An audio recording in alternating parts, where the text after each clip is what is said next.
તો જાય ગિરનારી મિત્રો, અમારે લેવાની ગાડી, તો અમે નીકળી ગયા ઘેરેથી ગાડી લેવા મહુવા માટે. તો અમે સડી ગયા મહુવાના રસ્તે, અને મહુવાના રસ્તેથી મહુવા સિટીમાં કરી, અને અમે સડી ગયા ભવાની માતાનો રોડે વાળા, અને સામે આવી ગયું શીતલ હોન્ડા, ત્યાંથી અમારે ગાડી લેવાની હતી.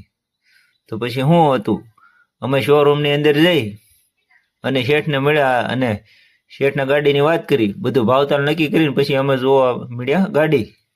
ઘણી બધી ગાડી જોઈ, પછી અમને એક ગાડી પસંદ આવી, અને આ ગાડી અમે સિલેક્ટ કરી લીધી. અને પછી શું હતું, શેઠ કાગળિયા કરી નાખ્યા, અને પૈસાનું પેમેન્ટ નક્કી કરી અને શેઠને પૈસા દઈ દીધા. તો શેઠે કાગળિયા 4 કરી અને ગાડી મોકલી દીધી નીચે કમ્પ્લીટ કરવા માટે. અને ગાડી 4 થઈ ગઈ પછી અમે કરી દીધી સાઈન, અને ગાડીને હડાઈ દીધો હાર, અને પછી એની કરી દીધો હાથ્યા અને સાંડલાન, પછી અબીલ ને ગલાલ ને કંકુ બધું કર્યું. પછી શેઠે હોપી દીધી અમને ગાડીની ચાવી. અને પછી શું હતું, અમે શોરૂમ માંથી ગાડી કાઢી બહાર, અને ગાડી લઈને પછી અમે ચડી ગયા ઘર તરફ નીકળવા. તમને આ અમારો વિડીયો કેવો લાગ્યો, લાઈક, કોમેન્ટ અને શેર કરજો. તો જય ગિરનારી દોસ્તો.